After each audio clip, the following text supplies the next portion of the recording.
મનથી અસ્થિર હોય તેને રસ્તો નથી જડતો. મનથી અસ્થિર હોય એ માણસને રસ્તો નથી જડતો. અળગમણના માનવીને હિમાલય પણ નથી જડતો.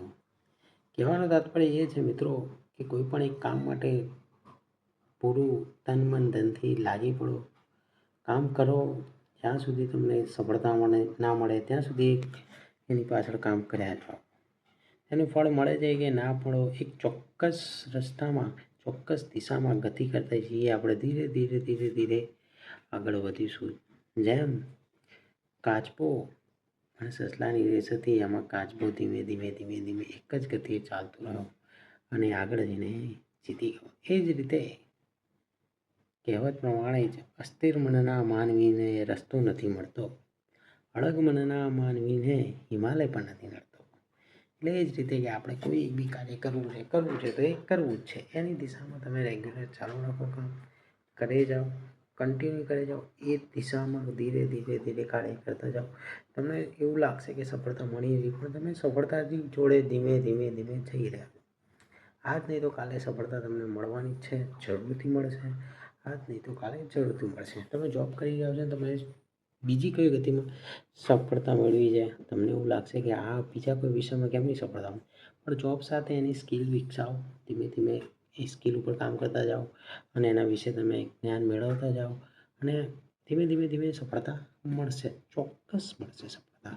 આ જ નહીં તો ક્યારે. હું મારી જ વાત કરું તો હું પણ ગવર્મેન્ટ જોબની તૈયારી કરી, લગભગ 5 કે 6 વર્ષ તૈયારી કરી. કંઈ ને કંઈ કારણોસર થોડું કારણોસર રહી જવાતું અને લાસ્ટમાં પછી કોવિડ આવ્યો તો એ બી સરી ગયા. પણ કોવિડ પછી મારા પપ્પા એક્સપાયર થઈ ગયા તો પછી બધી ઘરની જવાબદારીઓ આવી અને જવાબદારીઓ પૂરી કરતાં કરતાં આપણે ગવર્મેન્ટ તૈયારી છોડી દીધી અને હવે પ્રાઇવેટ જોબ કરી. પ્રાઇવેટ જોબમાં બી શરૂઆતનું બહુ ટફ પડ્યું. એટલે ઘણું ટફ પડ્યું, પણ એ ધીમે ધીમે ધીમે કરતા ગયા. અને આ બ્લોગ બનાવવાનું કારણ એવું હતું કે મને ઈચ્છા ઘણા ટાઈમથી હતી કે કંઈક કરું પણ કંઈક કરવાનું કારણ મળતું નહોતું. બસ આ થોડા વિડીયો જોયા, થોડો મોટિવેશનલ વિડીયો જોયા અને ધીરે ધીરે ધીરે આમ વિચાર આવ્યો કે હવે કરીએ. કોઈ એવી આશા નથી, કંઈ લાલચ નથી, કંઈ જ નથી આપણને કે આમાંથી 2 પૈસા મળે કે કંઈક કરે કે ના કરે. આપણને બસ બોલવું છે, બોલીને મજા આવે છે કે મનને શાંતિ થાય છે કે હા ભાઈ જે મનને ગમતું હતું એવું કરવી છે. એક જ સબ્જેક્ટમાં આપણે જે મનને ગમી રહ્યું છે હું કરી રહ્યો છું. બસ એ રીતે જ આપણે બી કોઈ કાર્ય કરવું છે તો એ કરવું છે તો કરવું છે, એની પાછળ મંડી પડો. રોજ થોડું કાર્ય કરતા જાઓ. એ આજ નહીં તો કાલે આપણે સફળતા જરૂરથી પાવશે. જરૂરથી ચોક્કસ અપાવશે જ સફળતા. એટલે એ જ રીતે આપણે કામ કરતા રહીએ. આજે નહીં તો કાલે, કાલે નહીં તો પરમ દિવસે, પણ આ સફળતા આપણને મળવાની જ છે.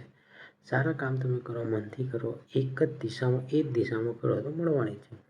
વિરુદ્ધ દિશામાં કરીએ તો સ્વાભાવિક વસ્તુ છે, વિરુદ્ધ દિશામાં આપણને એવું પરિણામ ના મળે. એટલે આપણે સાચી દિશામાં એ કામ કરવું જરૂરી છે. જો મિત્રો હું જો વિડીયોમાં કોણ બસ એક બ્લોગ બનાવવાનું ચાલુ કર્યું છે. કંઈ ઇન્ટેન્સ નથી, કંઈ આવડતું નથી, બસ મનમાં જે હોય આપણે બોલીએ. બરાબર. થેન્ક યુ મિત્રો.